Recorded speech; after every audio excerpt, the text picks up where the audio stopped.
Hello Rohan, welcome to electrical engineering skills. आज के session में हम लोग गाइस आपके अपकमिंग एग्जामिनेशन गेट को विद्युत सहायक प्लांट अटेंडेंट के एग्जामिनेशन के लिए जो आपके टीयर 2 का एग्जामिनेशन होगा गाइस टीयर 1 के बाद में, उसके लिए हम लोग प्रीवियस ईयर टेक्निकल क्वेश्चंस का एनालिसिस करने वाले हैं और उसका डिटेल सॉल्यूशन देखने वाले।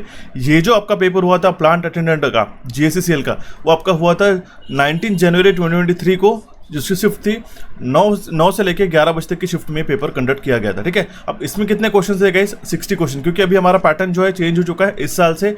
अभी हमारे पास में टीयर 1 प्लस टीयर 2 इस तरीके से पैटर्न में आपकी एग्जाम कंडक्ट की जा रही है। इसलिए हमने यहाँ पे मेंशन करके रखा है, क्योंकि आपको जो टेक्निकल क्वेश्चंस पूछे जाएंगे वो रहेंगे हमारे पास में 100 क्वेश्चन जो आपके टीयर 2 में पूछे जाएंगे, राइट। तो उसके लिए आपको प्लांट अटेंडेंट की अगर आप तैयारी करना चाहते हो तो अगर आपको ये पता होता है कि आपको किस तरीके से प्रीवियसली क्वेश्चन पूछे जाते हैं, तो आप उसके अकॉर्डिंगली आपकी स्ट्रेटेजीज डेवलप कर सकते हो। तो काफ़ी इंपॉर्टेंट होगा ये जानना आपके 19 जनवरी 2023 को किस तरीके से प्लांट अटेंडेंट के एग्जामिनेशन में क्वेश्चन पूछे गए थे। तो इस सेशन को अच्छी तरीके से देखना होगा। सेशन को शुरू करने से पहले एक रिकमेंडेशन रहेगा, अगर आप फर्स्ट टाइम चैनल को विजिट करें तो चैनल को सब्सक्राइब कीजिएगा गाइस, और नोटिफिकेशन बेल को क्लिक करके ऑल पे क्लिक करना होगा, so that important update time to time आपको मिल सके। सो स्टार्ट करते भी हम लोग हमारे सेशन को बिना किसी देरी के।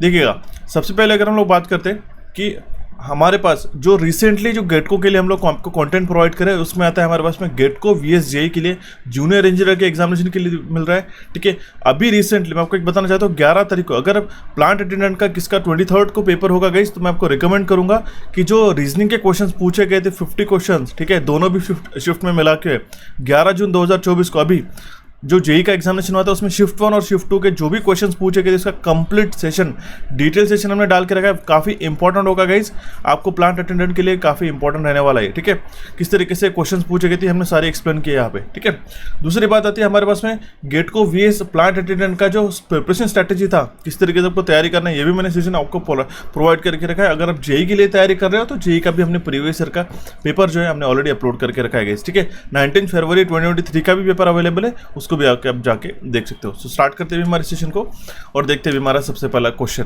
देखिएगा, सबसे पहला क्वेश्चन क्या कह रहा है हमारे पास में, which of the following is not a property of a transmission line. ठीक है, क्वेश्चन में क्या कह रहा है कि जो 4 ऑप्शन दिए गए यहाँ पे, लो specific gravity, low cost, high conductivity और ब्रिटल, इन चारों ऑप्शन में से कौन सी ट्रांसमिशन लाइन की प्रॉपर्टी नहीं है? ट्रांसमिशन लाइन कंडक्टर्स की प्रॉपर्टी नहीं। अब देखिए, ट्रांसमिशन लाइन तो होगी ये, ठीक है, एक पॉइंट से लेके दूसरे पॉइंट तक हम लोग जो पावर ट्रांसमिट करते हैं, ठीक है, थ्रू कंडक्टर्स ट्रांसमिट करते हैं। अब ये कंडक्टर हमारा कॉपर का रहता है, एल्यूमिनियम का रहता है, ठीक है, लेकिन जनरली हम लोग यहाँ पे एल्यूमिनियम का इस्तेमाल करते हैं। ठीक है, ACSR कंडक्टर का इस्तेमाल करते हैं, एल्यूमिनियम कंडक्टर, स्टील रीइंफोर्स का। ठीक है, अब इस कंडक्टर की भी कुछ प्रॉपर्टीज होती है। उसमें सबसे पहले रहती है कि उसके लो स्पेसिफिक ग्रेविटी होना चाहिए। ठीक है, कॉस्ट उसकी कम होनी चाहिए, उसकी लागत जो उसका मूल्य है उसका कम होना चाहिए जो हम लोग इन्वेस्टमेंट करते हैं। कंडक्टिविटी सबसे ज़्यादा होनी चाहिए, जितना कंडक्टिविटी ज़्यादा रहेगा उतना ही हमारा रेजिस्टेंस कम रहेगा और उतना ही हमारे पास में पावर के लॉसेज जो है वो हमारे कम रहेंगे। लेकिन ये ब्रिटल नहीं होना चाहिए। ठीक है, ब्रिटल मतलब क्या है? ये मेटल की ऐसी प्रॉपर्टी थी कि जो 2 टुकड़ों में टूट जाता है जल्दी, अगर थोड़ा सा भी टेंशन आ जाता है तो। ठीक है, उससे कोई भी बेंडिंग मोमेंट नहीं रहता है, तो वो हमारा प्रॉपर्टी नहीं होना चाहिए। इसलिए इसका करेक्ट आंसर होगा हमारे पास में ऑप्शन डी। ठीक है, वेरी वेरी इंपॉर्टेंट। अब देखिए, लो स्पेसिफिक ग्रेविटी, इसका मतलब आपको समझाता हूँ, काफी सारे स्टूडेंट्स को कंफ्यूजन होता है। इसका मतलब क्या है? Weight per unit volume, weight per unit volume. ठीक है, ये जो है हमारा कम होना चाहिए, इट शुड बी स्मॉल। ठीक है, ये इसका मतलब होता है। टेंसाइल स्ट्रेंथ उसकी ज़्यादा होनी चाहिए, सो दैट वो मैकेनिकल स्ट्रेंथ जो विंड के स्ट्रेसेस रहते हैं वो उसने सस्टेन करनी चाहिए। इलेक्ट्रिकल कंडक्टिविटी ज़्यादा होनी चाहिए, लो स्पेसिफिक रेजिस्टेंस होना चाहिए हाई इलेक्ट्रिकल कंडक्टिविटी के साथ। ठीक है, हाई इलेक्ट्रिकल कंडक्टिविटी के साथ लो स्पेसिफिक हमारी रेजिस्टेंस होना चाहिए। ठीक है, ये तीनों चारों प्रॉपर्टीज आपको पता होनी चाहिए। ठीक है, लेकिन इसमें से ब्रिटल ये प्रॉपर्टी नहीं होता, इसलिए इसका करेक्ट आंसर क्या होगा हमारा? Option D. बढ़ते अभी हमारे नेक्स्ट क्वेश्चन की ओर गाइस। क्या कह रहा है हमारे पास question, which parameter has a unit of mho per metre. ठीक है, मो पर मीटर। अब देखिए, ये मो पर मीटर, मो किसका यूनिट होता है? ठीक है, ये इस तरीके से सिंबल होता है। ठीक है, ये होता है हमारा कंडक्टेंस का। ठीक है, कंडक्टिविटी अलग होता है जैसे रेजिस्टेंस होता है। ठीक है, ये एक प्रॉपर्टी है। ठीक है, राइट। रेजिस्टेंस क्या है? एक हमारा एक प्रॉपर्टी है, रेजिस्टिविटी हम लोग जिसको कहते हैं। तो ये अगर हम लोग R is equal to rho L by A अगर हम लोग कहते हैं, जहाँ पे L होता है लेंथ, A होता है हमारा एरिया और रो होता है हमारे पास में रेजिस्टिविटी, ठीक है। तो ये प्रॉपर्टी हमारे पास मटेरियल की रेजिस्टिविटी, राइट। रेजिस्टेंस को हम लोग किस तरीके से डिफाइन करते हैं कि ये हो गया हमारा ओम्स के अंदर, रेजिस्टेंस हम लोग ओम के अंदर ये करते हैं। हालांकि रेजिस्टिविटी और रेजिस्टेंस अलग है, इसके यूनिट्स अलग होते हैं, क्लियर है, समझ है। रेजिस्टेंस हम लोग ओम में मेजर करते हैं और रेजिस्टिविटी जो रहता है वो हमारा ओम मीटर्स में होता है, क्लियर है। ये ध्यान में रखिएगा, ओम पर मीटर में नहीं, ये गलत होता है, क्लियर है। वैसे ही हमारे पास में जो मो पर मीटर होता है, ठीक है। कंडक्टिविटी हम लोग किस तरीके से डिफाइन करते हैं, आई बाय वी, ठीक है, आई बाय वी। जैसे हम लोग रेजिस्टेंस को किस तरीके से डिफाइन करते हैं, वी बाय आई, इसके जस्ट अपोजिट होता है, करेक्ट है। तो जो हमारा कंडक्टिविटी होता है गैस, उसका जो रेसिप्रोक या फिर हम लोग कहेंगे जो रेजिस्टेंस का रेसिप्रोकल होता है हमारा कंडक्टेंस, राइट। और कंडक्टेंस ये जो प्रॉपर्टी अगर हम लोग देखते हैं, ठीक है, या फिर हम लोग उसको डिफाइन करते हैं, मेजर है कितने इजीली हमारे इलेक्ट्रॉन्स फ्लो करते हैं एक कंडक्टर से, ठीक है। तो जो एक रेसिप्रोकल है रेजिस्टेंस का, जिसको हम लोग जी लेटर से डिफाइन करते हैं, ठीक है। तो जो कंडक्टिविटी जो है हमारे एबिलिटी है मटेरियल की, जिससे हम लोग इजीली इलेक्ट्रॉन्स फ्लो कर सकते हैं, ये हमें दर्शाता है, क्लियर है। तो ये रेसिप्रोकल है रेजिस्टिविटी का। तो इसका जो यूनिट होता है ये होता है हमारे पास मोह पर मीटर, ठीक है, मोह पर मीटर। तो ये जो इसका करेक्ट आंसर हो जाएगा हमारा कंडक्टिविटी का। अगर देखिए यहाँ पे कंडक्टेंस और कंडक्टिविटी दोनों ऑप्शन में बताया गया, लेकिन आपको ऑप्शन 1 चूज करके भी काफ़ी स्टूडेंट्स आ जाते हैं मोह पर मीटर, ये देख के नहीं। कंडक्टेंस का यूनिट होगा सिर्फ मोह और कंडक्टिविटी का रेजिस्टेंस होगा मोह पर मीटर। रेजिस्टिविटी का जो यूनिट है वो है हमारे पास ओम मीटर, पर मीटर नहीं है गाइस, ठीक है, समझ जाइएगा। ये होता है ओम पर मीटर, ठीक है, और ये होता है ओम मीटर, मतलब ये मल्टीप्लाइड है, क्लियर है। ये बात ध्यान में रखना होगा। और रेजिस्टेंस का यूनिट होता है हमारा ओम, क्लियर है, इसमें आपको कन्फ्यूजन नहीं होना है। ओके, सो बढ़ते हुए हमारे नेक्स्ट क्वेश्चन की ओर। ऑप्शन 20 का करेक्ट आंसर आ जाता है। नेक्स्ट क्वेश्चन क्या करें हमारे पास में, the resistance between the opposite phase of a centimetre cube of any material is known as, ठीक है।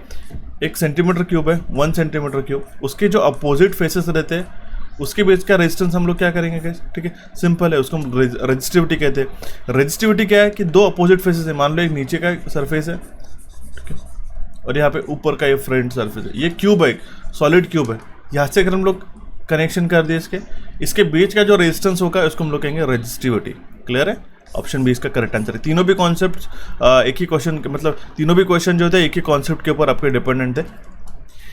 नेक्स्ट क्वेश्चन क्या पूछा गया हमारे पास में, which type of resistor has a connection along the resistance material. अब देखिए ये जो रेजिस्टेंस है, ठीक है, वायर राउंड जो रेजिस्टेंस है हमारा, या फिर हम लोग कहते हैं, ठीक है, इस तरीके से।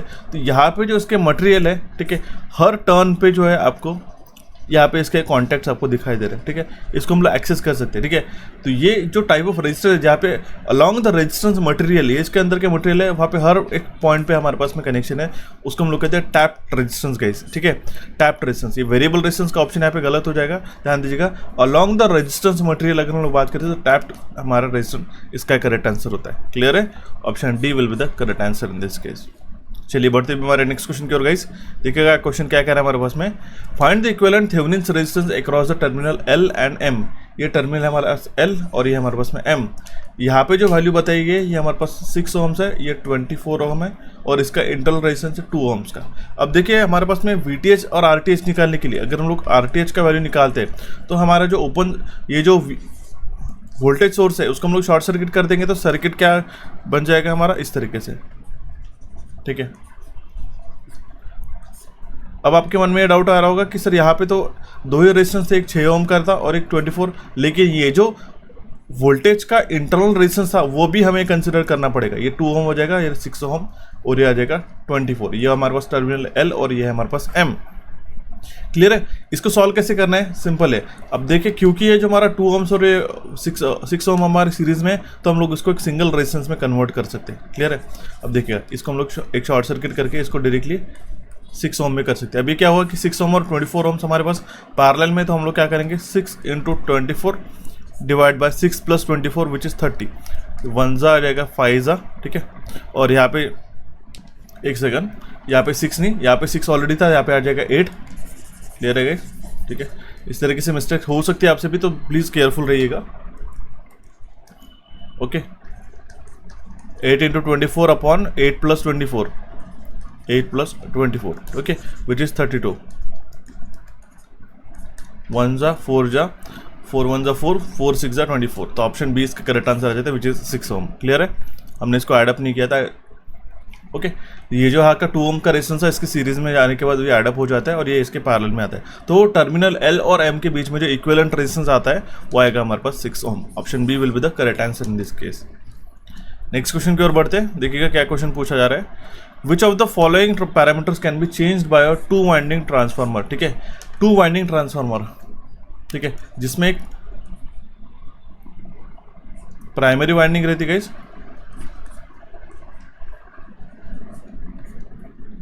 ओके, और एक सेकेंडरी वाइंडिंग रहती है। ठीक है, ये होता है हमारे पास में 2 वाइंडिंग ट्रांसफार्मर।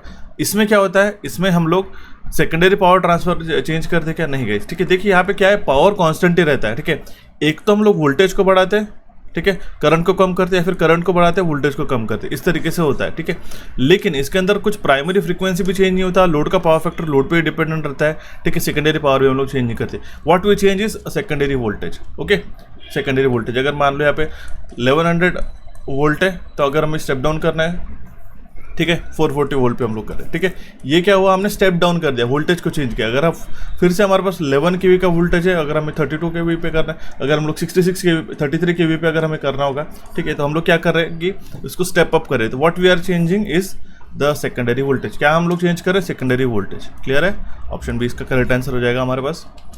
नेक्स्ट क्वेश्चन है, यहाँ पे आइडेंटिफाई करने के लिए बोला गया है एक symbol of the power electronic devices.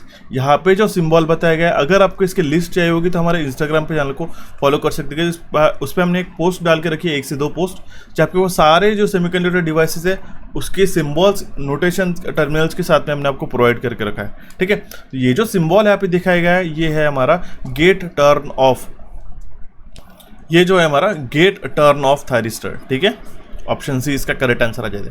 अब देखिए ये कौन सा डिवाइस है, ऐसा भी क्वेश्चन पूछा था। ये ऐसा डिवाइस है, देखिए करंट कंट्रोल डिवाइस है, उसको टर्न ऑन और टर्न ऑफ कर सकते हैं depending upon the current flowing through it. Okay, इसमें से ये जो GTO है ये करंट कंट्रोल डिवाइस है। ठीक है, it is a current control device. Okay, MOSFET, IGBT, JFET, SIT, MCT जो होते हैं ये हमारे पास वोल्टेज कंट्रोल डिवाइस होते हैं, दोनों भी ध्यान में रखना है। इसका सिंबल कुछ इस तरीके से भी आपको आ सकता है।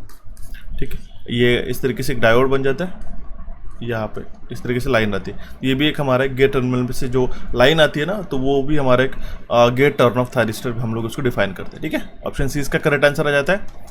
नेक्स्ट क्वेश्चन की ओर बढ़ते हैं, देखिए क्या पूछा जा रहा है क्वेश्चन में, which is preferred for reducing the oscillation of deflection pointer in a PMMC type instrument. Permanent magnet moving coil सिर्फ DC के लिए हम लोग यूज़ करते हैं।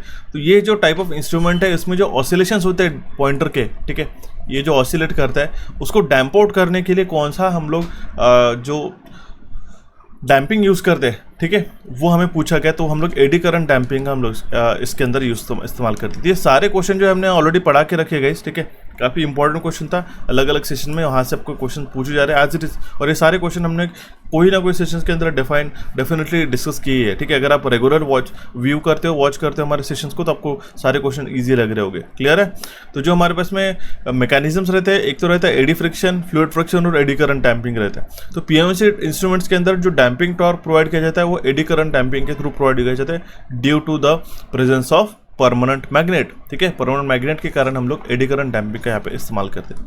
ऑप्शन सी इस क्वेश्चन का करेक्ट आंसर आ जाता है। ठीक है, सो बढ़ते हुए हमारे नेक्स्ट क्वेश्चन की ओर गाइस, देखिएगा क्वेश्चन क्या कर रहा है, which of the following filter is not use for electrical wave filter. ठीक है, इलेक्ट्रिकल वेव फिल्टर में इसमें से कौन सा एक फिल्टर इस्तेमाल नहीं किया जाता है। ठीक है, कैरोलिना फिल्टर, ठीक है, हाई पास फिल्टर, लो पास फिल्टर, ठीक है, देन हमारे pass band eliminator filter. Band eliminate को हम लोग बैंड स्टॉप फिल्टर भी कहते हैं, बट कैरोलिना फिल्टर ऐसा हम लोग कोई भी फिल्टर इस्तेमाल नहीं करते। ऑप्शन ए इसका करेक्ट आंसर रहता है। ठीक है, लो पास फिल्टर मतलब लोअर फ्रिक्वेंसीज की हम लोग उसको पास ऑन करते थे, तो ये लो पास फिल्टर होता है। हाई पास मतलब कहते हैं लो फ्रिक्वेंसीज को ब्लॉक करता है, हाई फ्रिक्वेंसीज को ईजिली जाने देता है। बैंड पास मतलब क्या है, एक रेंज ऑफ फ्रिक्वेंसी के ही सिग्नल्स हमारे पास होते हैं। बैंड स्टॉप फिल्टर मतलब क्या होता है, ठीक है, एक रेंज ऑफ फ्रिक्वेंसी को ब्लॉक किया जाता है, बाकी सारे अलाउड रहते हैं। ठीक है, तो इस तरीके से 4 हमारे पास में इलेक्ट्रिकल वेव फिल्टर्स रहते हैं, लेकिन कैरोलिना फिल्टर एक हमारा कोई भी इलेक्ट्रिकल वेव फिल्टर में नहीं है। ठीक है, काफ़ी सिंपल सा क्वेश्चन था गाइस, ऑप्शन ए इसका करेक्ट आंसर आ जाता है। और एक चीज़ मैं कहना चाहूँगा कि अगर आप प्लांट अटेंडेंट के लिए तैयारी कर रहे हो, ठीक है, जो आपकी 23rd को एग्जामिनेशन है, तो आप हमारे इस गेट को VS plant attendant plant operator के 80 प्लस और नॉन टेक्निकल क्रैश कोर्स को आप एनरोल कर सकते हो। जो जेई का एग्जामिनेशन हुआ था, जो हमने एज इट इज़ पैटर्न पढ़ाया था गाइस 11 तारीख को, वो सेम एज इट इज़ आपको देखने को मिला था। तो इसलिए आपको रिकमेंडेशन रहेगा कि अगर आप चाहते हो कि computer quantitative aptitude, computer knowledge, reasoning और इंग्लिश में आउट ऑफ क्वेश्चन आप सॉल्व करके, तो इस कोर्स को आप डेफिनेटली ज्वाइन कर सकते हो गाइस। आपको उसके लिए क्या करना पड़ेगा, कैपिटोड्स के एप्लीकेशन को डाउनलोड करना पड़ेगा।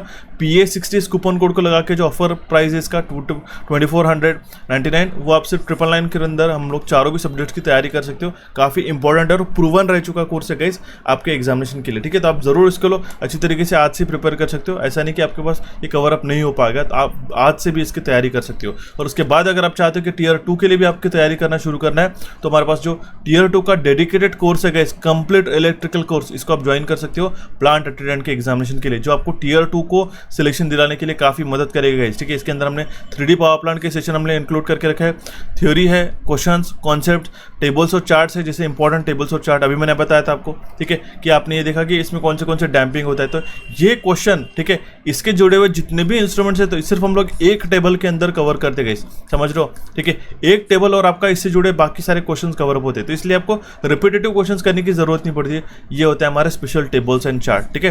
तो जरूर ज्वाइन करना होगा इसको आपको ज्वाइन करने के लिए इलेक्ट्रिकल इंजीनियरिंग MCQ का एप्लीकेशन को डाउनलोड करना होगा। सेम कूपन कोड है PA60, Tier 1 के लिए भी और Tier 2 के लिए भी आपको पास सेम कूपन कोड है। कुछ क्वेरीज आती है तो इस नंबर पे व्हाट्सएप कर सकते हो, ठीक है। सो कंटिन्यू करते हुए हमारे सेशन की ओर और देखते हुए हमारा नेक्स्ट क्वेश्चन, ठीक है, देखिएगा। Which of the following is used to attenuate high frequency component in an analog signal? Attenuation का मीनिंग क्या होता है ये आपको सबसे पहले जान लेना, ठीक है। उसकी स्ट्रेंथ, उसकी फ्रीक्वेंसी, उसकी जो ये रहते हैं मैग्नीट्यूड रहता है, उसको हम लोग कम करना, ठीक है। तो high frequency component analogue signal में अटेन्यूएट करने के लिए, कम करने के लिए कौन सा इसमें से यूज़ किया जाता है, तो वो है हमारे पास में RC लो पास फिल्टर, ठीक है, RC लो पास फिल्टर, ठीक है। हाई फ्रीक्वेंसी सिग्नल जो अटेन्यूएट होते हैं RC लो पास फिल्टर में due to the frequency dependent impedance of the capacitance, ठीक है, ओके। इसके वजह से हमारे ब्लॉक करते हैं high frequency signal while allowing the low frequency signal to the pass through, ठीक है। Low frequency signal pass through होते हैं, लेकिन हमारे पास में जो हाई फ्रीक्वेंसी फिल्टर होते हैं, it gets eliminated, it gets blocked due to the capacitor, okay. Option B इसका करेक्ट आंसर आ जाता है। नेक्स्ट क्वेश्चन बढ़ते गए, देखिएगा क्या कह रहा है, which of the following motor DC motor has a highest torque at the lowest speed according to the speed torque characteristics. आपको ये क्वेश्चन काफ़ी दिनों से मैं आपको बताते आ रहा हूँ, ठीक है। अगर हम स्पीड टॉर्क कैरेक्टरिस्टिक्स की बात करते हैं, ये होता है स्पीड, ये होता है हमारे पास में टॉर्क, ठीक है। तो देखिएगा इस तरीके से अगर हम लोग प्लॉट अप करते हैं, तो लो स्पीड पे, ठीक है, देखिए लो टॉर्क पे हाई स्पीड हमें मिल रही है और हमारे पास में लो स्पीड पे हमें हाई टॉर्क मिल रहा है, ठीक है। अगर ये दो कोऑर्डिनेट्स को हम लोग देखते हैं, तो ये DC सीरीज मोटर हमें प्रोवाइड करती है। DC सीरीज मोटर का क्या होता है, वो हम लोग उसको कभी नो लोड पे स्टार्ट नहीं करते, ठीक है, due to its heavy starting torque, और उसको हम लोग as a rolling mill, metallurgical works में या फिर ट्रैक्शन पर्पज में सबसे ज़्यादा उसको यूज़ करते हैं, क्रेन्स वगैरह हो गया, ओके। ये बात ध्यान में रखना रहेगा। ऑप्शन ए इसका करेक्ट आंसर आ जाता है। अगर आपको क्वेश्चन काफ़ी अच्छी तरीके से समझ में आ रहा है तो जरूर इलेक्ट्रिकल इंजीनियरिंग MCQ को चैनल को सब्सक्राइब कीजिएगा, इससे हमें काफ़ी मदद मिलती है। और एक आपका सब्सक्रिप्शन और एक आपका लाइक जो हमें काफ़ी मोटिवेट करता है आपको और कंटेंट देने के लिए, ठीक है। तो ज़रूर एक आपके तरफ से एक as a subscription, as a refund करके हमें एक सब्सक्रिप्शन का प्रोवाइड कीजिएगा, सो दैट हम लोग मोटिवेटेड रहते हैं हमेशा, ठीक है। देखिएगा, Which of the following statement is incorrect for a parallel resonance in an AC circuit? Resonance circuit, resonance मतलब क्या होता है, जब हमारे पास कैपेसिटिव रिएक्टेंस इंडक्टिव रिएक्टेंस के बराबर हो जाता है, उस केस में सर्किट बिहेव करता है as a purely resistive circuit. हालांकि उसके अंदर इंडक्टर और कैपेसिटर है, प्रेजेंट है, लेकिन वो as a purely resistive circuit करके वर्क करता है। तो उस केस में कौन सी एक इनवैलिड कंडीशन है इसमें से बताया गया। उस केस में आपको ये पता होना चाहिए कि पावर फैक्टर यूनिटी रहता है हमारे रेजोनेंस की कंडीशन में। करंट जो ड्रॉ होता है वो हमारा मिनिमम होता है, पैरेलल की कंडीशन में कह रहा हूँ मैं सिर्फ। एडमिटेंस जो रहता है हमारा वो मिनिमम रहता है, लेकिन जो phase angle between current end voltage 90 degree बताया गया, ये हमारा गलत हो जाता है, ठीक है, वो हमारा जीरो रहता है, ठीक है। सो दैट क्योंकि हमारे पास पावर फैक्टर है, यूनिटी है, ओके। ऑप्शन डी इसका यहाँ पे करेक्ट आंसर आ जाता है, क्योंकि हमारा जो रिएक्टेंसेस रहते हैं दोनों भी, इंडक्टिव रिएक्टेंस और कैपेसिटिव रिएक्टेंस इक्वल हो जाते थे, दोनों भी एक दूसरे को कैंसिल आउट करते हैं। क्लियर है। बढ़ते हुए हमारे नेक्स्ट क्वेश्चन की ओर। क्वेश्चन क्या कह रहा है, which of the following is not used as a test function in a time response system. Time response system में एज अ टेस्ट फंक्शन करके किसका इस्तेमाल नहीं किया जाता है, तो देखिए इम्पल्स फंक्शन, साइनोसाइडल और स्टेप फंक्शन का इसमें इस्तेमाल किया जाता है, ठीक है। बेसिक यूनिट इम्पल्स सिग्नल जो रहता है, ठीक है, ये जो इम्पल्स सिग्नल रहता है ये इस तरीके से इम्पल्स सिग्नल, ठीक है। इसका वैल्यू है समझ लो, मान लो 1 डेल ऑफ टी का, okay, with respect to time. तो एक पल्स जो है, ठीक है, वो छोड़ी जाती है along the horizontal axis and stretch along the vertical axis, ठीक है। तो उसका जो यूनिट है, एरिया है, या फिर हम लोग उसको जो क्वांटिटी है वो एज ए यूनिटी करके रखी जाती है, ठीक है, एक यूनिट इम्पल्स सिग्नल का। ये हालांकि बेसिक कंट्रोल सिस्टम का पार्ट है, उसको हम लोग सेपरेटली और डिस्कस करेंगे डिटेल में, बट आपको एज अ मैं क्वेश्चन के मेथड से बताता हूँ, ठीक है। तो होता क्या है कि इसमें से कौन सा टेस्ट फंक्शन नहीं बोला गया, तो हमारा जो ट्राइंगुलर फंक्शन है, ये कोई भी हमारा टेस्ट फंक्शन सिग्नल नहीं है, ठीक है। तो ऑप्शन सी इसका यहाँ पे करेक्ट आंसर आ जाता है, इनवैलिड टाइप। बहुत बेसिक सा क्वेश्चन था, ओके। पढ़ते हुए हमारे नेक्स्ट क्वेश्चन की ओर। क्वेश्चन क्या कह रहे हैं, which of the following component is not used in a digital circuit. Digital circuit में इसमें से कौन सा कंपोनेंट इस्तेमाल नहीं किया जाता है, तो वो है हमारा ट्रायक। ऑप्शन सी इसका करेक्ट आंसर आ जाता है। देखिए जो ट्रायक है, ये जो है हम लोग एसी सिग्नल के मॉनिटरिंग के लिए, कंट्रोलिंग के लिए इस्तेमाल किए जाते हैं। ये जनरली एसी लैम्प को कंट्रोल करने के लिए, एसी लैम्प को कंट्रोल करने के लिए इसका इस्तेमाल किया जाता है, ठीक है। As a dimmer circuit use होते हैं। ये होता है, ये ट्रायक होता है एज अ डिमर सर्किट में इसका इस्तेमाल किया जाता है, ठीक है। स्पीड कंट्रोल ऑफ फैन, इसमें ये सारा यूटिलाइज होता है इस ट्रायक, ठीक है। तो ये जो डिजिटल सर्किट में इस्तेमाल नहीं होता, हालांकि डायोड, कैपेसिटेंस, इंडक्टर और जो हमारा ट्रांजिस्टर है वो हमारा डिजिटल सर्किट में इस्तेमाल होता है। ऑप्शन सी इसका करेक्ट आंसर आ जाएगा, ओके। बढ़ते हुए हमारे नेक्स्ट क्वेश्चन की ओर गाइस, क्या कह रहा है हमारे पास question, which of the following is the correct for analogue electronics. इसका मुझे आपको करेक्ट आंसर होमवर्क की तरह मुझे कमेंट बॉक्स में कमेंट करना होगा। इसमें से कौन सा एक एनालॉग इलेक्ट्रॉनिक्स से जुड़ा हुआ करेक्ट सिग्नल है। इसका आंसर मैं आपको टेलीग्राम पे प्रोवाइड कर दूंगा अगर आप मुझे पूछते हो वहाँ पे, तो ठीक है। पढ़ते हुए हमारे नेक्स्ट क्वेश्चन की ओर। क्वेश्चन क्या करें, which of the following principle is used in integrating meters. ठीक है, इंटीग्रेटिंग मीटर में इसमें से कौन सा प्रिंसिपल यूज होता है, तो हमारा केमिकल इफेक्ट। अब देखिए इंटीग्रेटिंग मीटर्स, ठीक है, इसमें से कौन सा एक हमारा मीटर इंटीग्रेटिंग है, या फिर हम लोग कहेंगे कि कौन सा मीटर हमारा इंटीग्रेटिंग मीटर आता है, तो एम्पियर और मीटर। एम्पियर और मीटर जो रहता है हमारा इंटीग्रेटिंग टाइप ऑफ मीटर है, ठीक है, जिसमें इफेक्ट ऑफ इलेक्ट्रिसिटी क्या है, केमिकल इफेक्ट के द्वारा जो है वो मेजर करता है, ओके। और ये एएच मीटर जो है सिर्फ डीसी सर्किट के लिए, ठीक है, एएच मीटर जो है सिर्फ डीसी सर्किट के लिए हम लोग जनरली यूज़ करते हैं। तो इंटीग्रेटिंग मीटर में कौन सा प्रिंसिपल यूज़ किया जाता है, तो उसके अंदर जो है केमिकल इफेक्ट यूज़ किया जाता है। इसमें से, इस ऑप्शन में से जो बता रहे हैं, ठीक है, क्लियर है। इलेक्ट्रोस्टैटिक इफेक्ट से कौन सा मीटर यूज़ होता है, ध्यान दीजिएगा, वोल्ट मीटर होता है गाइस। कौन सी क्वांटिटी का, एसी का भी होता है और डीसी का भी होता है, ओके। ऑप्शन ए इसका करेक्ट आंसर आ जाएगा। नेक्स्ट क्वेश्चन है हमारे पास में, विच is the correct equation for charge of 2 capacitor C1 and C2 connected in a parallel end voltage across it is V volt. ठीक है, 2 कैपेसिटर है गाइस, ठीक है, कैसे कनेक्टेड किए गए, पैरेलल में कनेक्ट किए गए, ठीक है, C1 है और ये हमारा C2 है, okay. Which is the correct equation of charge of 2 capacitor, total supply voltage है V, ठीक है। आपको पता होगा एक formula Q is equal to क्या होता है, C इंटू V। और एक प्रॉपर्टी आपको पता होनी चाहिए कि जब भी हमारे पास कैपेसिटर जो है वो पैरेलल में रहते हैं, ठीक है, उनका एडिशन होता है, तो क्या हम लोग इसको कह सकते हैं कि जो टोटल कैपेसिटेंस है is what, C1 plus C2, correct है, C1 प्लस C2। हम लोग इस फॉर्मूला में वैल्यू सब्स्टिट्यूट करते हैं, Q is equal to CV, okay. तो हम लोग अगर यहाँ पे वैल्यू सब्स्टिट्यूट करते हैं Q is equal to V into C1 plus C2, तो हमारा आंसर आ जाएगा ऑप्शन बी, ओके। इस फॉर्मूला से अगर आपको ये पता है तो आप इससे ये क्वेश्चन भी डेवलप कर सकते हो, काफ़ी आसान सा क्वेश्चन था, ठीक है। Option B will be the correct answer in this case. So चलिए बढ़ते हुए हमारे नेक्स्ट क्वेश्चन की ओर, क्या कह रहे हैं, which of the following law of a closed circuit is given as a sum of potential rises equals to sum of potential drop, Kirchhoff's voltage law. ये कह रहा है in an any close loop जो total voltage around the loop रहता है is equals to the sum of all voltage drop with in the same loop, ठीक है। ये मान लो सप्लाई वोल्टेज है, हमारे पास रेजिस्टेंस कनेक्टेड है, ठीक है, तो टोटल वोल्टेज ड्रॉप रहेगा और यहाँ पे टोटल सप्लाई वोल्टेज है वो इक्वल रहेगा, ठीक है। क्या कहेंगे हम लोग इसको, total voltage around the loop is equal to the sum of voltage drop with in the same loop. Option D इसका करेक्ट आंसर आ जाता है, Kirchhoff's voltage law. Next question is which of the following is not related to an induction machine, ठीक है, इसमें से कौन सा एक इंडक्शन मशीन से रिलेटेड नहीं है, ठीक है। Constant speed with a load, constant speed with load, ये हमारा इंडक्शन मशीन से रिलेटेड प्रॉपर्टी नहीं है। लो इनिशियल कॉस्ट है, डेफिनेटली उसकी कॉस्ट कम रहती है इंडक्शन मशीन की। रिलायबल ऑपरेशन है उसका, सिंपल डिज़ाइन, ठीक है। अगर उसमें भी स्क्विरल केज का मोटर की बात करते हैं, स्क्विरल केज रोटर की, तो उसका तो काफ़ी सिंपल रहता है। हालांकि जो उसका स्पीड है वो डिक्रीज होता है with increase in load. Okay, तो ये एक प्रॉपर्टी नहीं है इंडक्शन मशीन की, इसलिए हम लोग इस प्रॉपर्टी को मार्क करेंगे एज अ करेक्ट आंसर, ठीक है। बढ़ते हुए हमारे नेक्स्ट क्वेश्चन की ओर। क्वेश्चन क्या कर रहा है, find the weightage of 5 k ohm resistance connected with a 200 volt supply, ठीक है। एक वैटेज निकालना है 5 किलो ओम रेजिस्टेंस का connected with a 200 volt supply, ठीक है। क्या किया हमने, एक रेजिस्टेंस है,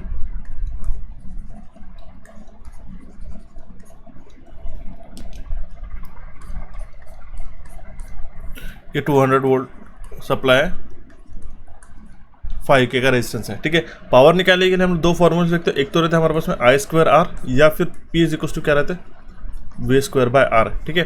तो हमें क्या पावर पूछा गया, वैटेज निकालना है, किस तरीके से निकालेंगे, V², 200² मतलब 200 into 200 divided by R। 5 kilo ohm है, किलो ओम हम लोग के लिए क्या करें 10⁻³ या फिर हम लोग क्या कर सकते हैं 5 इंटू 1000, ये 2 0 कैंसिल हो जाएगा, 2 0, ये 1 0 कैंसिल हो जाएगा, क्लियर है। तो यहाँ पे कितना है 20 into 2 which is 40 divide by 5 is equal to 8 watt power. Option A इसका करेक्ट आंसर आ जाएगा। दैट मीन्स इसका मतलब क्या है, जो वैटेज है, ठीक है, इस 5 किलो ओम रेजिस्टेंस का, वो आएगा हमारे पास 8 वैट। नेक्स्ट क्वेश्चन की ओर बढ़ते गए, क्या कह रहा है हमारे पास में question, what is the ratio of spark over voltage of an insulator and n times the spark over voltage of one insulator is called, ठीक है। ये देखिए क्वेश्चन को घुमा फिरा के पूछा गया गाइस, ठीक है। स्ट्रिंग एफिशिएंसी का ये फॉर्मूला होता है। जनरली आपको स्ट्रिंग एफिशिएंसी मतलब आपको इस फॉर्मूले से पता होगा, ठीक है। वो मतलब क्या होता है, total voltage divide by n into VL, ठीक है। ओके, जो V है ये पूरा वोल्टेज, पूरी जो स्ट्रिंग रहती है, ठीक है, उसके अक्रॉस का वोल्टेज है, ठीक है, डिवाइड बाय जो लोअर मोस्ट कंडक्टर रहता है, ठीक है, लोअर मोस्ट जो हमारा इंसुलेटर का डिस्क रहता है, उसके पास का जो वोल्टेज है वो VL, lowest insulator of the string, वो हमारा वोल्टेज होता है, ठीक है। n क्या है, नंबर ऑफ इंसुलेटर्स, ठीक है, कितने हमारे पास में इंसुलेटर के प्लेट्स लगाई गई यहाँ पे, ठीक है। प्लेट्स नहीं हम लोग कहेंगे उसके पास, कि कितने हमारे पास इंसुलेटर के डिस्क लगाई गई, ओके, ठीक है। तो ये जनरल हमारे पास में स्ट्रिंग एफिशिएंसी का फॉर्मूला पता होता है, लेकिन आपको यहाँ पे जो फॉर्मूला पूछा गया है गाइस, ठीक है, what is the ratio of spark over voltage of n insulator and n times the spark over voltage of one insulator is called, ठीक है। ये भी हमारा स्ट्रिंग एफिशिएंसी का फॉर्मूला था, तो जरूर इसको मार्क करके रखिएगा, बहुत इंपॉर्टेंट है, ध्यान रखिएगा, ठीक है। String efficiency is equal to what, arc voltage of n insulator divided by n into arc voltage of one insulator, okay. ये भी इंपॉर्टेंट है, ऑप्शन डी इसका करेक्ट आंसर आ जाएगा। वेरी वेरी इंपॉर्टेंट क्वेश्चन गए, और इसके पहले हमने क्वेश्चन डिस्कस नहीं किया है यूट्यूब पे, ठीक है, जरूर ध्यान दीजिएगा, ऑप्शन डी इसका करेक्ट आंसर आ जाता है। हालांकि स्ट्रिंग एफिशिएंसी हमने डिस्कस कर चुके हैं, लेकिन ये जो मेथड ऑफ आस्किंग है क्वेश्चन, ठीक है, ये हमने डिस्कस नहीं किया, तो जरूर ध्यान दीजिएगा इसको। सो बढ़ते हुए हमारे नेक्स्ट क्वेश्चन की ओर। क्वेश्चन क्या कह रहा है हमारे पास, identify the logic gate shown in the above figure. इसको डायरेक्टली देख के डायोड अगर ऑप्शन में आता है तो ऐसा मार्क मत कीजिएगा कि डायोड में यहाँ पे लाइन रहती है, यहाँ पे लाइन नहीं है, इसको हम लोग कहते हैं बफर गाइस, ध्यान दीजिएगा, ऑप्शन डी इसका करेक्ट आंसर है। एक operational circuit, op amp circuit है, जहाँ पे आउटपुट वोल्टेज है स्ट्रेट अवे फॉलो करते हैं हमारे इनपुट वोल्टेज को, ठीक है। इसमें कौन सा सर्किट यूज होता है बफर में, वोल्टेज फॉलोअर, ठीक है, वोल्टेज फॉलोअर, ठीक है, ऑप्शन डी इसका करेक्ट आंसर था। डायरेक्टली सिंबल पूछा गया था, एक बफर का सिंबल है। बढ़ते भी हमारे नेक्स्ट क्वेश्चन की ओर गाइस, क्या कह रहा है हमारे पास question, in which type of a control system does the actuating signal depend only upon the input command and output has a no control over it. Very very important question, very simple question as well. Open loop system की बात करते हैं, अगर आपके घर का मान लो एक हीटिंग सिस्टम है, ठीक है, या फिर अगर हम लोग बात करते हैं एक ऐसे स्ट्रक्चर की, ठीक है, ओके, जहाँ पे हम लोग कुछ इनपुट दे रहे हैं, उस इनपुट के अकॉर्डिंगली आउटपुट चेंज हो रहा है, ठीक है। बराबर है। लेकिन इस आउटपुट से अगर हम लोग सैंपल करते तो वो होता है हमारा क्लोज लूप सिस्टम। उसका मतलब क्या है कि आउटपुट से हम लोग फीडबैक ले रहे हैं और तब जाके हमारा इनपुट चेंज करें। लेकिन ओपन लूप कंट्रोल सिस्टम में क्या होता है कि आउटपुट वॉट एवर इट में भी द आउटपुट हमारा इनपुट स्ट्रेट अवे रहता है और हमें कुछ भी फीडबैक नहीं मिलता है आउटपुट कंट्रोल सिस्टम से, ठीक है, आउटपुट सिस्टम से। तो ये एक हमारा होता है open loop system. Close loop और ओपन लूप में जो होता है सिर्फ एक ही डिफरेंस रहता है क्योंकि यहाँ पे क्लोज लूप सिस्टम में हमारे पास फीडबैक प्रेजेंट रहता है। क्लियर है? ऑप्शन बी इसका करेक्ट आंसर आ जाता है गाइस। बढ़ते हुए हमारे नेक्स्ट क्वेश्चन की ओर। क्वेश्चन क्या कह रहा है हमारे पास में, which of the following amplifier has the output directly proportional to the comparative changes between the input signal. Very very important question, ठीक है। डिफरेंशियल एम्पलीफायर इसको हम लोग कहते हैं। डिफरेंशियल एम्पलीफायर को पता है किस तरीके से आपको ड्रॉ करता है, ठीक है। अब देखिए दो वोल्टेज सिग्नल्स है हमारे पास में, इसका डिफरेंस अगर हम देखते हैं तो, ठीक है, ये हो गया हमारे पास में R1, ये हमारे पास V1, राइट। इसका फीडबैक हम लोग, ये इन्वर्टिंग हो गया, नॉन इन्वर्टिंग है, ठीक है, वी आउट, और ये रेफरेंस फीडबैक रेजिस्टेंस रहता है यहाँ पे, ठीक है। यहाँ पे फिर से अगर हम लोग दूसरा ये करते हैं, ये हमारे पास R2, ये हमारे पास में V2, ठीक है, ये ग्राउंड हो गया, ओके। तो ठीक है, क्या हुआ, इन दोनों वोल्टेज डिफरेंसेस के बीच में ही जो आउटपुट मिल रहा है वो हमारा सिग्निफिकेंट रहता है।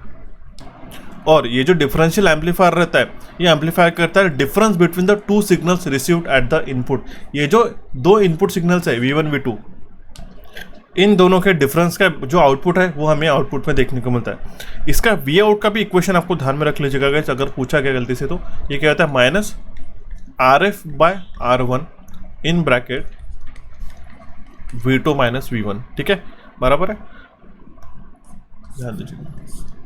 ओके, यहाँ पे हमने क्या कंसिडर किया, R1 ही क्यों लिया, R2 क्यों नहीं लिया, क्योंकि R1 और R2 यहाँ पे हमने इक्वल कंसिडर किया है, और जो हमारा RF है और RG है ये हमने यहाँ पे इक्वल कंसिडर किया, ठीक है, क्लियर है। ये हम लोग ऐसे non inverting amplifier, non inverting non inverting amplifier में यूज़ करते हैं, समिंग एम्पलीफायर में यूज़ करते हैं, इंस्ट्रूमेंटेशन में यूज़ करते हैं, व्हीटस्टोन ब्रिज एम्पलीफायर में इस डिफरेंशियल एम्पलीफायर का इस्तेमाल करते हैं। क्लियर है? ऑप्शन डी इसका करेक्ट आंसर आ जाता है गाइस। बढ़ते हुए हमारे नेक्स्ट क्वेश्चन की ओर। क्वेश्चन क्या कह रहे हैं, which of the following material is not use to make fuses, ठीक है।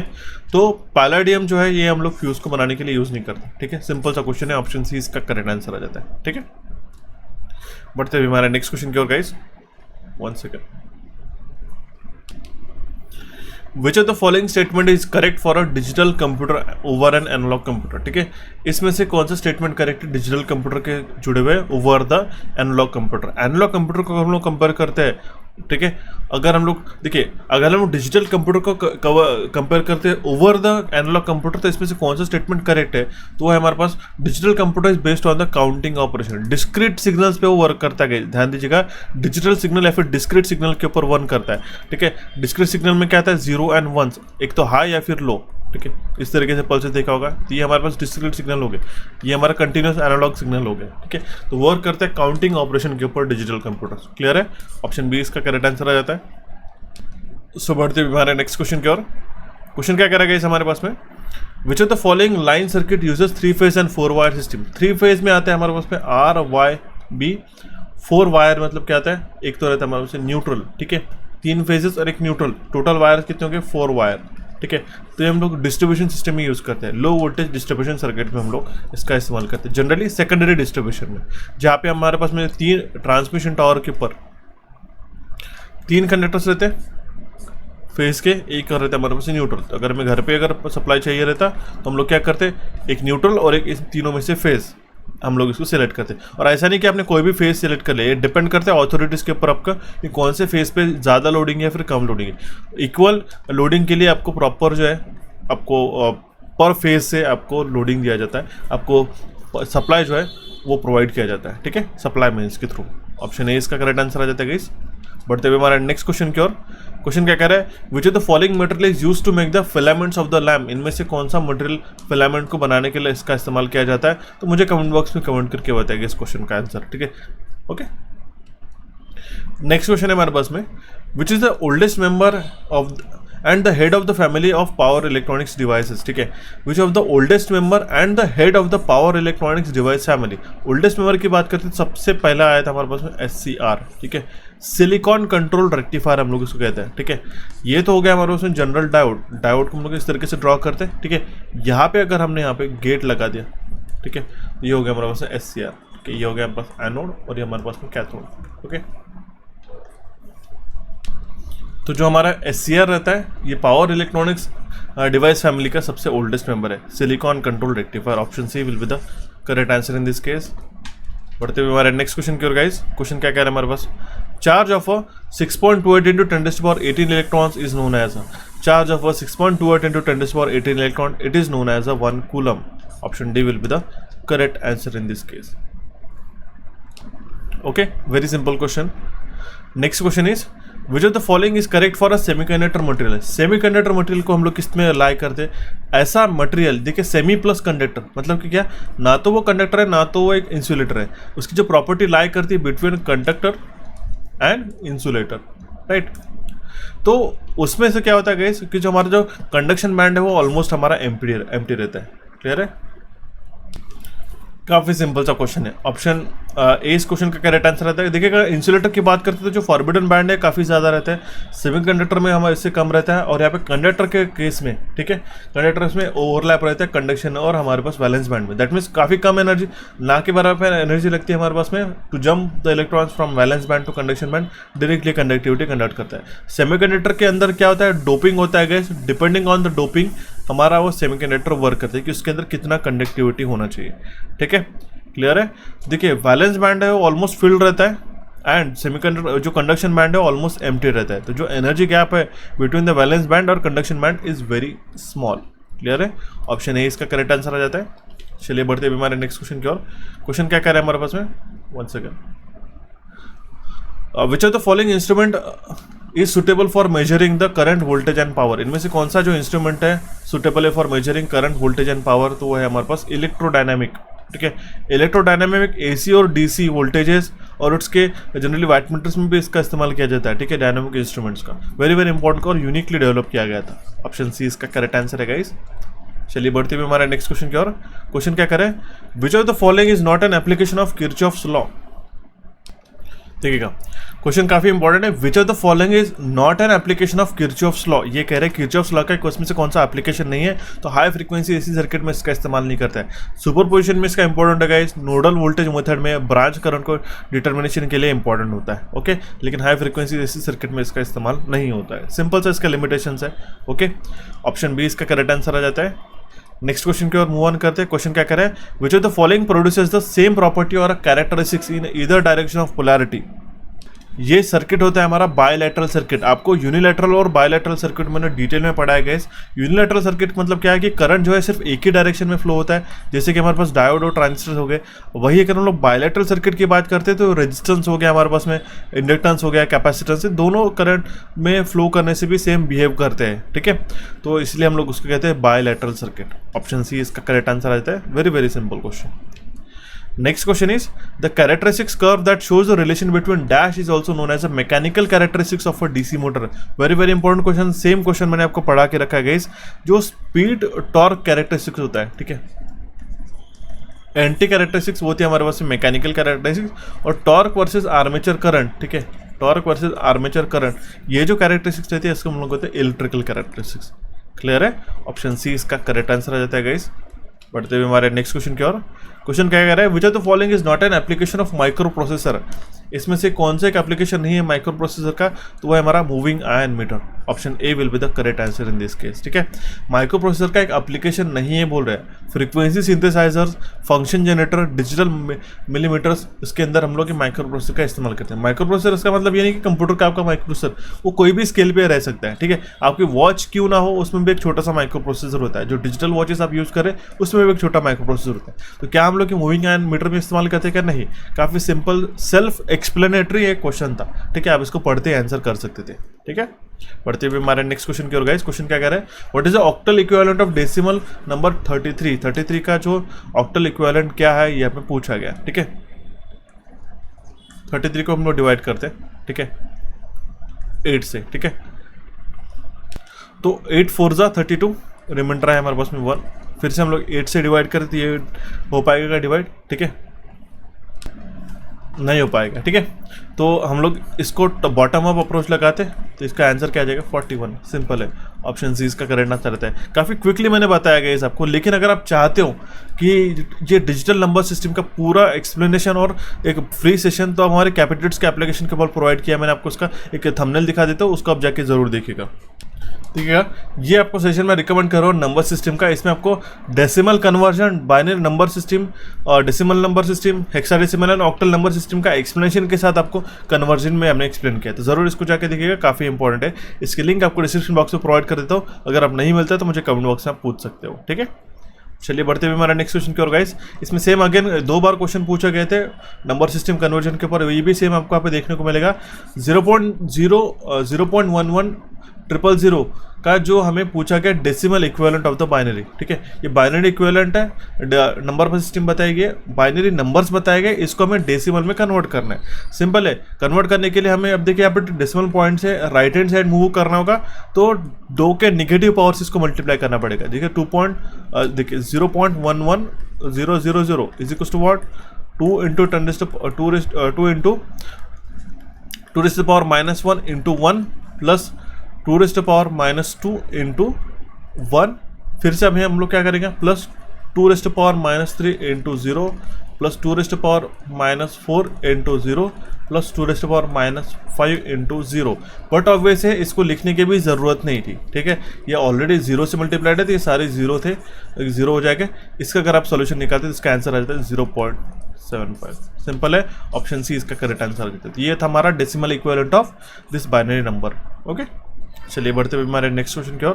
क्वेश्चन क्या कह रहा है, which method is use to convert an electrical network into a single source of EMF with a series resistance. इनमें से कौन सी method का इस्तेमाल किया जाता है, ये सिंपल आपको पूछा गया, ठीक है। तो वो है हमारे पास थेवेनिन्स थ्योरम। थेवेनिन्स थ्योरम हमें क्या बताता है, एक हमारा जो भी सर्किट है उसको हम लोग एक सिंगल वोल्टेज सोर्स जिसको हम लोग क्या कहते हैं VTH, और उसके सीरीज में एक रेजिस्टेंस जिसको हम लोग कहते हैं RTH, ठीक है, उसमें हम लोग कन्वर्ट करने के लिए इस थेवेनिन थ्योरम का इस्तेमाल करते हैं। Option A will be the correct answer in this case, right. So बढ़ते हुए हमारे नेक्स्ट क्वेश्चन की ओर गाइस। क्या कह रहा है हमारे पास question, which of the following is not a part of a combinational circuit. तो जो हमारा मेमोरी है हमारे पार्ट ऑफ कॉम्बिनेशनल सर्किट का नहीं है, ठीक है। देखिए 2 तरीके के सर्किट रहते हैं, एक तो रहता है हमारे पास कॉम्बिनेशनल और एक रहता है हमारे पास सिक्वेंशियल। तो कॉम्बिनेशनल सर्किट में क्या कहता है, एडर आता है गाइस, ठीक है, सब्सट्रैक्टर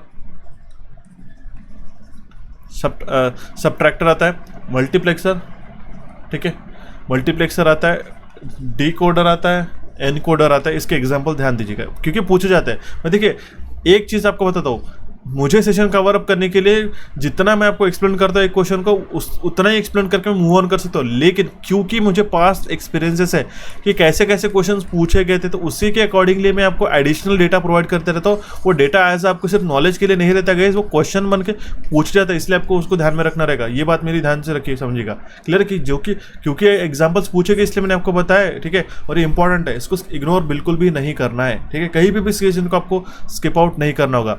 और वही अगर हम लोग बात करते हैं सीक्वेंशियल सर्किट की, ठीक है, उसके अंदर आता है लैचेस आता है, फ्लिप फ्लॉप आता है, काउंटर आता है, शिफ्ट रजिस्टर, इसको आप नोट करके रखा करिएगा, ठीक है। Option B will be the correct answer in this case. So move on करते हैं अभी हमारे नेक्स्ट क्वेश्चन की ओर गाइस। क्वेश्चन क्या कर रहा है, the time period required for output to reach half of its final output in a control system, उसको हम लोग कहते हैं डिले टाइम। ऑप्शन ए इसका करेक्ट आंसर है। देखिए हाफ ऑफ द जो आउट क्वांटिटी उसकी, ठीक है, देखिए इसका जो प्रॉपर ये हमारा जो सिग्नल है ये हमारा 1 यूनिट पे वर्क कर रहा है, ठीक है, half of the final output. अब देखिए ये जो यहाँ से ये बैंड में रीच करेगा तो फाइनल आउटपुट क्या है 1 है, लेकिन यहाँ पे 0.5 तक रीच करने के लिए ये जो टाइम हमारा लग रहा है यहाँ से यहाँ तक का, यहाँ से यहाँ तक, ये जो हम लोग इसको कोऑर्डिनेट मान लेते हैं, ये जो टाइम है ये हमारा डिले टाइम है गाइस, ठीक है, ये हमारा डिले टाइम है।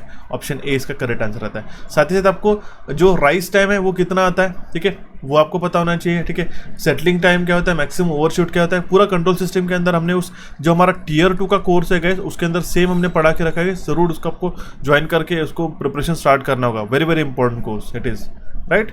मूव ऑन करते हैं अभी हमारे नेक्स्ट क्वेश्चन की ओर। क्वेश्चन क्या कर रहा है, which of the following condition of valence band electrons of an atom define the conductor। अब देखिए वैलेंस बैंड में जितने नंबर ऑफ इलेक्ट्रॉन्स है वो डिफाइन करता है कि वो हमारा एक इंसुलेटर है, सेमीकंडक्टर है या फिर कंडक्टर है, ठीक है। तो अगर हमारे आउटर मोस्ट बैंड में, वैलेंस बैंड में जो इलेक्ट्रॉन्स की संख्या जो है, ठीक है, लेस देन 4 इलेक्ट्रॉन्स है, तो हम लोग उसको कहेंगे कि वो कंडक्टर है गाइस, ठीक है, वो कंडक्टर है। अगर वो फिल होते हुए आ रहा है, ठीक है, 8 के 8 कंप्लीट फिल होते आ रहा है, तो हम लोग उसको कहेंगे कि वो हमारा कैसे इंसुलेटर करके वर्क कर रहा है। सेमीकंडक्टर में कितनी रहती है, सेमीकंडक्टर में कितनी रहती है, संख्या 4 रहती है, इंपॉर्टेंट है, ठीक है। वो एज अ मेटालिक या फिर नॉन मेटालिक या फिर हम लोग कहेंगे कंडक्टर भी नहीं है, इंसुलेटर भी नहीं है, इंपॉर्टेंट है। अगर +4 रहता है, ठीक है, 4+ रहता है, तो हम लोग उसको कहेंगे कि वो एज अ हमारा इंसुलेटर करके वर्क कर रहा है, ठीक है। या फिर अगर लेस देन 4 रहता है तो एज हमारा कंडक्टर करके वर्क कर रहा है, ठीक है। ऑप्शन डी इसका करेक्ट आंसर आ जाता है। नेक्स्ट क्वेश्चन है हमारे पास में, which of the following material is not used as a insulator on a overhead transmission line. इसमें से कौन सा एज अ इंसुलेटर करके यूज नहीं होता है ओवरहेड ट्रांसमिशन लाइन में, तो है हमारे पास मैग्नीशियम, ठीक है। मैग्नीशियम नहीं होगा, स्टेटाइड, पोर्सिलिन, ग्लास, ये तीनों भी यूज होता है। ऑप्शन सी इसका करेक्ट आंसर आ जाएगा, ठीक है, क्योंकि ये यूज नहीं होता है। ओके, नेक्स्ट क्वेश्चन की ओर मूव ऑन करते गए, क्या करें, which is the essential semiconductor that behaves as a resistor with a high negative temperature coefficient of the resistor, उसको हम लोग कहते हैं थर्मिस्टर, ठीक है। ऑप्शन डी इसका करेक्ट आंसर आ जाएगा। Which is the essential semiconductor that behaves as a resistor with a high negative temperature coefficient of the resistor, उसको हम लोग कहते हैं थर्मिस्टर गाइस, ठीक है। थर्मिस्टर जो रहता है उसको हम लोग क्या कहते हैं, इसको हम लोग ब्रेक करते हैं तो क्या होता है, थर्मल, ठीक है, प्लस रजिस्टर, मतलब कि क्या है, जो रजिस्टेंस का वैल्यू है वो चेंज हो रहा है टेम्परेचर के अकॉर्डिंगली। क्लियर है। थर्मिस्टर जो जनरली सेमीकंडक्टर मटेरियल का रहते हैं और उसका नेगेटिव टेम्परेचर कोएफिशिएंट रहता है, ध्यान दीजिएगा, it is always of NTC, thermistor is NTC, negative temperature coefficient. Option D इसका करेक्ट आंसर रहता है। इससे जुड़ा हुआ भी मैं एक और आपको सेशन रिकमेंड करता हूँ, जरूर देख के जाइएगा, इसमें आपको मेंशन कर देता हूँ, एक इंपॉर्टेंट है, देखिएगा। ओके, यहाँ पे आप एक स्क्रीन क्लिप देख सकते हो, ठीक है, ये है एनटीसी एंड पीटीसी, सिर्फ 10 मिनट्स का वीडियो गाइस। आपको एनटीसी और पीटीसी में या फिर टेम्परेचर कोएफिशिएंट ऑफ रेजिस्टेंस क्या रहता है, आपको सारी चीज़ें सेशन के अंदर समझ में आ जाएगी। डायरेक्टली आप यूट्यूब पे भी एनटीसी, पीटीसी, इलेक्ट्रिकल एमसीक्यू ऐसा भी डालते हैं तो सबसे पहला हमारा सेशन अपीयर होगा गाइस, ठीक है। ओके, इसको आपको जाके देखना होगा। ऑप्शन डी इसका करेक्ट आंसर था, ठीक है। बढ़ते हुए हमारे नेक्स्ट क्वेश्चन की ओर, सिंपल सा क्वेश्चन है, what is the delta equivalent of resistance between terminal 2 and 3 in a below star connected diagram, ठीक है। यहाँ पे 3 है, यहाँ पे 1, 2 है, यहाँ पे 1 है, ठीक है। इसका रेजिस्टेंस दिखा देता हूँ, ये है हमारे पास R1 12 ओम का, ये हमारा R2 है गाइस 6 ओम का, ये हमारा R3 है 8 ओम्स का।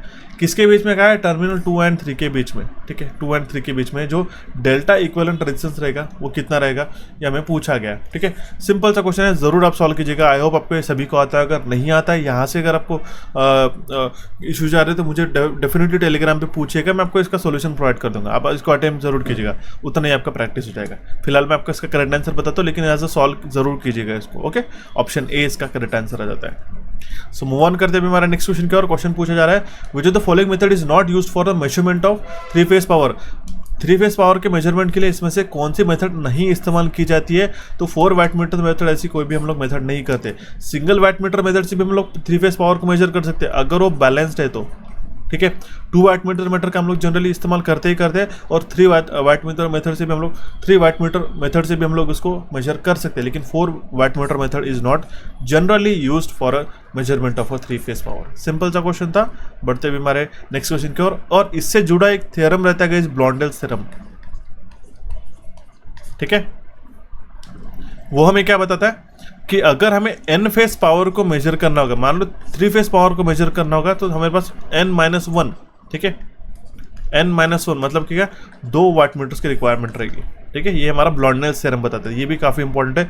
वाट मीटर से जुड़ा है कौन सा थ्योरम इंपॉर्टेंट है, तो वो भी आपको पूछा जाता है, तो वो है ब्लॉन्डेल्स थ्योरम। ऑप्शन सी इसका करेक्ट आंसर आ जाता है। सारी चीज़ें मैं आपको बताते चलता हूँ गाइस, और इससे भी और ऐसे ही और इससे काफ़ी गुना मैं आपको डिटेल में हमारे कोर्सेज के अंदर पढ़ा के रखा है Tier 2 के लिए। जितने भी सीरियस एस्पिरेंट्स हैं जिनको प्लांट अटेंडेंट इस साल बनना ही बनना है, ठीक है, तो आपको रिकमेंड करूँगा वो कोर्स को जरूर ज्वाइन कीजिएगा। आपको 100% श्योरिटी देता हूँ कि आपको उससे डेफिनेटली एक इंप्रूवमेंट मिलेगा आपकी नॉलेज में, और उससे आप काफ़ी अच्छी तरीके से स्कोर बना के सिलेक्शन ले सकते हो गाइस। क्लियर है। सो बढ़ते हुए हमारे नेक्स्ट क्वेश्चन की ओर। क्वेश्चन क्या कह रहा है, which type of transmission line produces the Ferranti effect. Ferranti line में फेरेंटी इफेक्ट क्या होता है, जब transmission line no loaded lightly loaded रहती है, लॉन्ग ट्रांसमिशन लाइन रहती है, उस केस में क्या होता है, हमारा जो रिसीविंग एंड वोल्टेज है सेंडिंग एंड वोल्टेज से ज़्यादा हो जाता है। ठीक है, जब हमारी transmission line long transmission line के अंदर हम लोग नो लोड रहता है, नो लोड की कंडीशन रहती है, तब ये हमारा कंडीशन देखने को मिलता है। क्लियर है, option B will be the correct answer in this case. Move on करते हैं हमारे नेक्स्ट क्वेश्चन की ओर गाइस। क्वेश्चन क्या कह रहा है, which of the following devices works on the principle of two transitory models. ठीक है, इसमें से कौन सा डिवाइस जो है वो टू ट्रांजिटरी मॉडल्स के ऊपर वर्क करता है, तो वह है सिलिकॉन कंट्रोल रेक्टिफायर, SCR ये वर्क करता है। ऑप्शन डी इसका करेक्ट आंसर आता है। टू ट्रांजिटरी मॉडल मतलब कि क्या है, ये 4 लेयर का होता है PN। ठीक है, तो अगर देखिए हम NPN और NPN इस तरीके से दो उसको सैंडविच किया जाए तो ये टू ट्रांजिटरी मॉडल हमारा फ्रेमअप होता है गाइस। ठीक है, ओके, ऑप्शन डी इसका करेक्ट आंसर रहता है। ट्रांजिस्टर्स के बारे में भी बहुत अच्छी से थ्योरी मैंने एक्सप्लेन किया है, अच्छी तरीके से इसको पढ़ के जरूर जाना होगा। क्लियर है, और जैसे आपका 23rd का अगर आप प्लांट अटेंडेंट की तैयारी कर रहे हो, मैं आपको रिकमेंड करूंगा 23rd का जैसे पेपर होता है बिल्कुल आप Tier 2 की तैयारी करना शुरू कर दोगे, इसमें आपको अश्योरिटी दे रहा हूँ, क्योंकि काफ़ी ईजी और मीडियम लेवल के पेपर्स हमारे आ रहे हैं। जेई का हमने देखा, ठीक है, उस तरीके से आपका भी आपको डेफिनेटली देखने को मिलेगा। और आपकी Tier 2 की अगर आप तैयारी नहीं करोगे तो आप सिलेक्शन नहीं ले पाओगे।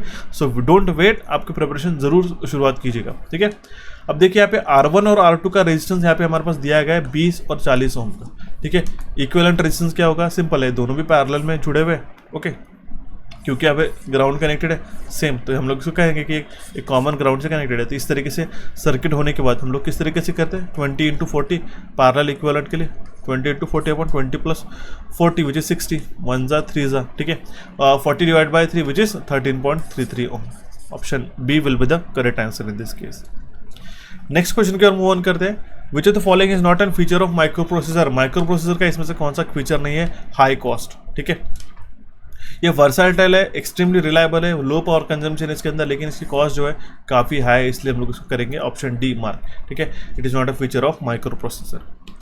मूव ऑन करते हुए हमारे नेक्स्ट क्वेश्चन की ओर गाइस। क्वेश्चन क्या कह रहे हैं, any continuous unidirectional succession of branches, ठीक है, traverse in indicated direction of a branch, it is called as a देखिए इसको हम लोग कहेंगे पाथ। ठीक है, अब देखिए दो चीज़ें होती है, एक तो रहता है हमारे पास में नोड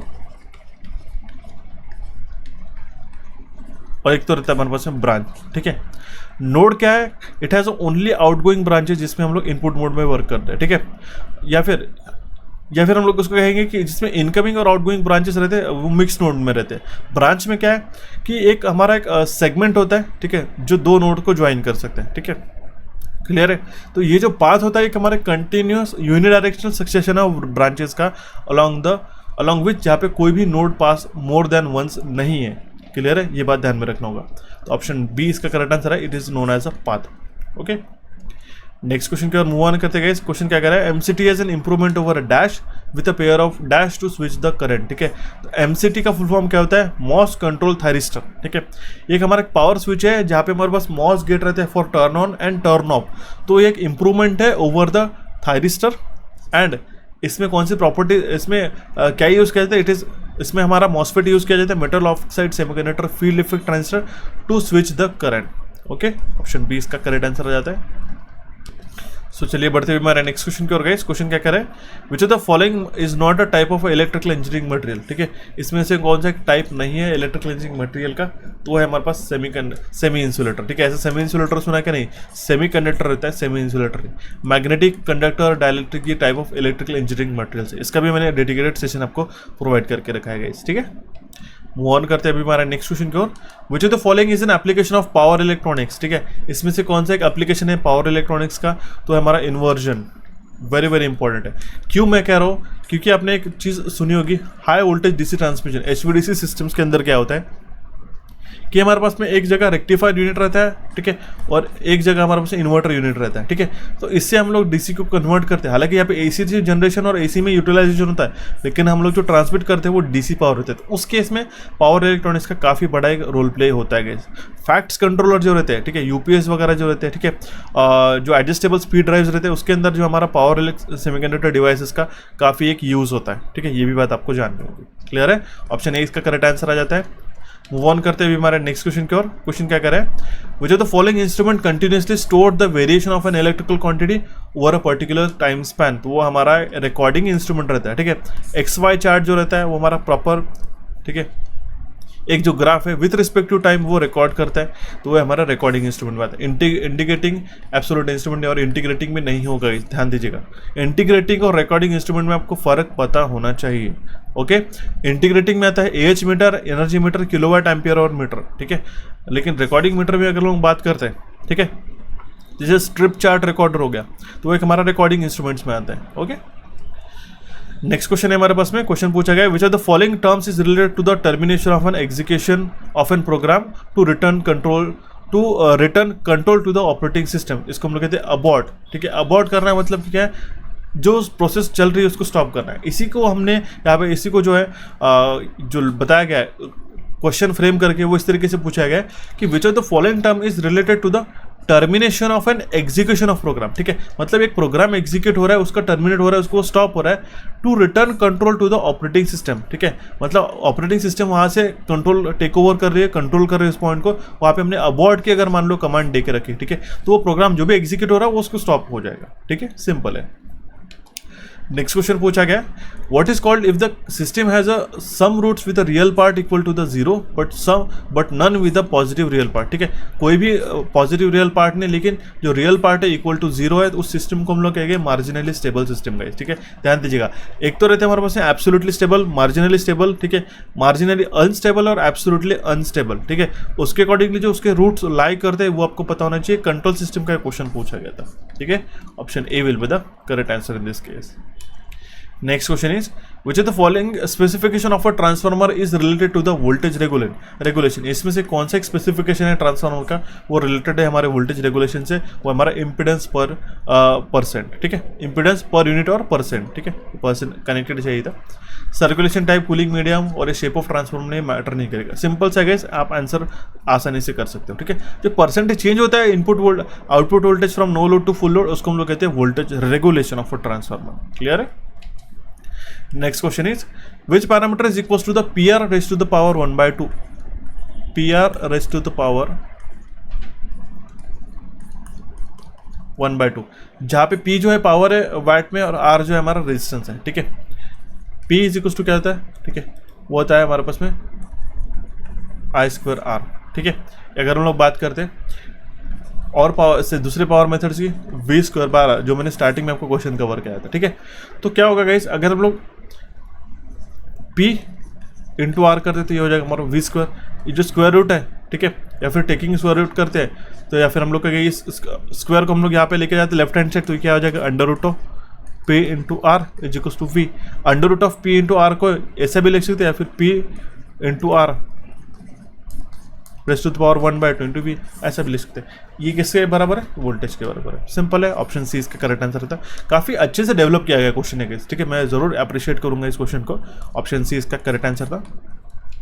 नेक्स्ट क्वेश्चन की ओर मूव ऑन करते गए। इस क्वेश्चन क्या करें, what is a path for a data out of a computer is called, उसको हम लोग कहते हैं आउटपुट, सिंपल है, ठीक है।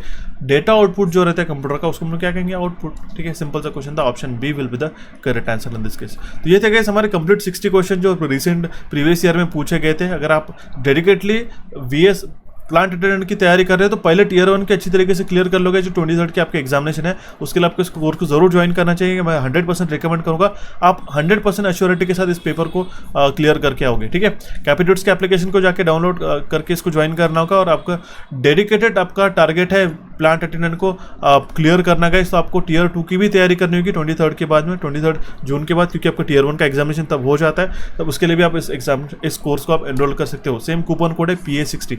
ये कूपन कोड काफ़ी वैलिड है गाइस टियर 2 का। मैं आपको अभी से कह रहा हूँ, जैसे कि टियर 2 का टियर 1 का आपका एग्जामिनेशन हो जाता है, ये प्राइस चेंज हो जाएगा, ठीक है। तो ज़रूर इसका इस्तेमाल कीजिएगा PA60 इस कूपन कोड को, और हमारे इलेक्ट्रिकल इंजीनियरिंग MCQ के एप्लीकेशन को डाउनलोड कर सकते हो। अगर आप JEE की तैयारी करना चाहते हो गाइस विद्युत सहायक के लिए, ठीक है, डेडिकेटेड कोर्स कोर्स है हमारे पास में अवेलेबल, ये ऑनगोइंग कोर्स है गाइस, इसके लिए भी कूपन कोड है JE70, ठीक है। ये इंपॉर्टेंट कोर्स है जिसका अभी टियर 1 का एग्जामिनेशन हो चुका है, उसके लिए भी आप एनरोल कर सकते हो। Very very important sessions are there, हमारे एप्लीकेशन को डाउनलोड करके ज्वाइन करके देख सकते हो गाइस, ठीक है। तो ये था गाइस हमारा complete session on a plant attendant previous year questions. Recent session को देखने के लिए यहाँ पे आप क्लिक करके देख सकते हो गाइस, ठीक है। हमारे channel capitudes and electrical engineering MCQs को यहाँ पे आप क्लिक करके सब्सक्राइब कर सकते हो गाइस। रिसेंट सेशन को देखने के लिए यहाँ पे आप क्लिक करके उसको डायरेक्टली वॉच कर सकते हो। So thank you for watching this session guys, have a nice day. मिलते हैं हमारे नेक्स्ट सेशन में जल्दी से जल्दी, and wish you all the best for your exam.